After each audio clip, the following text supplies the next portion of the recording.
Hey, welcome to The Explainer. Today, we're diving into a recent and pretty provocative paper that proposes a new framework for understanding rising anti-Semitism on U.S. college campuses. All right, let's get into it. So, the whole thing kicks off with a really interesting question, a paradox even. How is it that college students, who are so often on the front lines fighting against things like sexual violence, could seem indifferent to the mass atrocities and the systematic sexual violence documented in the October 7th attacks? This explainer is all about unpacking the multi-layered answer that their paper puts forward.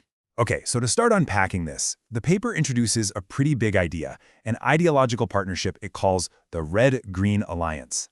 So what exactly is this RedGreen Alliance? Well, the paper defines it as this collaboration between two groups that you might not expect to see together: radical leftists, that's the red, and Islamists, the green. And what brings them together?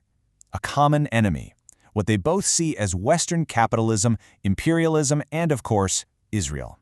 Now, this is where it gets really interesting, because the paper calls this a seemingly unlikely partnership. I mean, think about it. On one side, you've got these radical leftist groups, often secular, pushing for progressive social values like LGBTQ rights. And on the other, you have Islamist groups, which are rooted in religious fundamentalism and often hold really conservative social views. Totally different worlds, right? But the paper's argument is that this shared enemy is so strong, it creates this powerful, if unusual, common ground.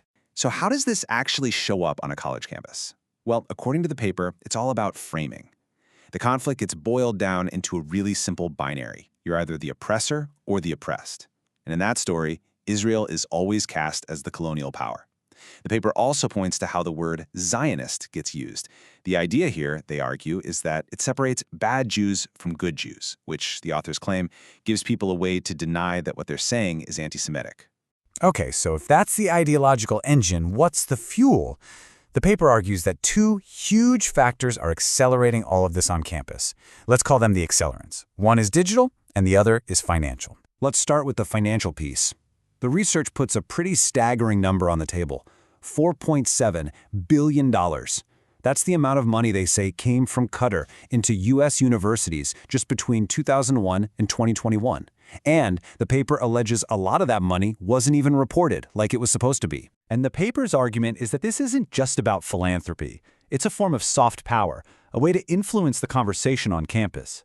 They point to what they see as a link between this Qatari funding and a rise in anti-Israel rhetoric, and also the growth of campus groups like Students for Justice in Palestine, which are really at the heart of the pro-Palestinian movement in these schools. All right, now for the second accelerant. And this one is all about our screens. We're talking about social media, and one platform in particular, TikTok. Get this.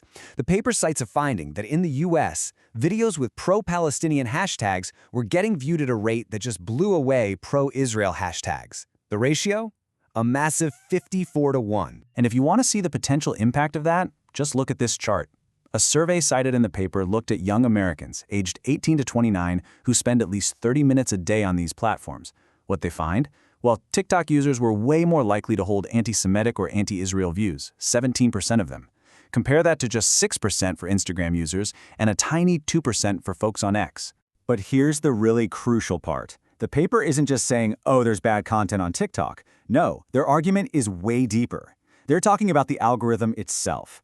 They introduced this concept of an algorithmized self, where the platform basically creates a version of you and then feeds you content that reinforces that version. It's like being sent down an ideological rabbit hole that can, they argue, radicalize you without you even realizing what's happening. So that brings us to the deepest layer of this whole framework.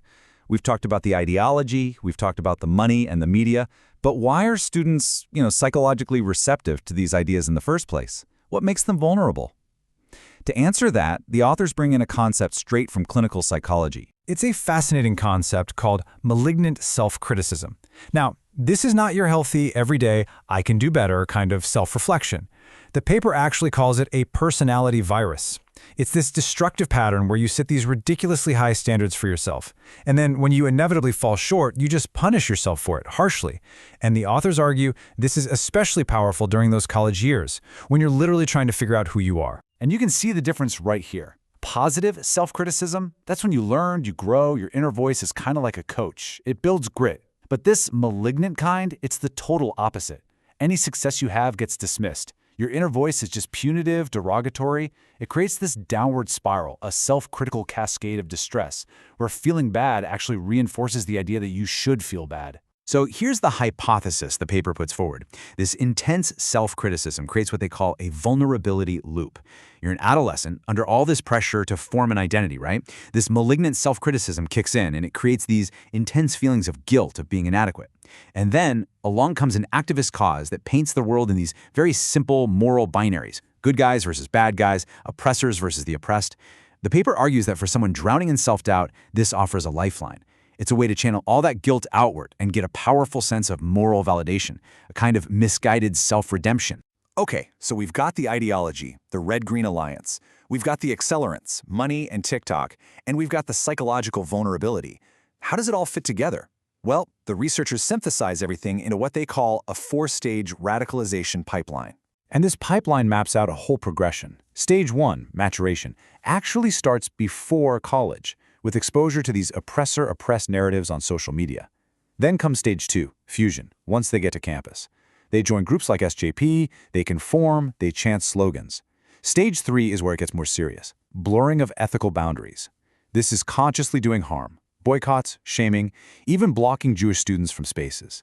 And for some, the paper suggests, it leads to Stage 4, violation of the law. We're talking criminal acts like vandalism, assault, and taking over buildings. So at the end of the day, the paper concludes that this is basically a perfect storm. You have this deep psychological need in some students, and it's being met and mobilized by these external forces, these well-funded, algorithmically supercharged movements. And the result, they argue, is a pathway that leads students to reject pluralism and complexity in favor of a really rigid black-and-white worldview.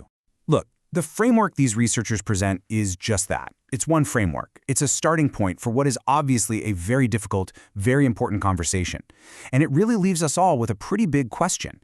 How do we foster intellectual environments on campus that can actually build resilience against these kinds of powerful forces? That's all for this explainer. Thanks for watching.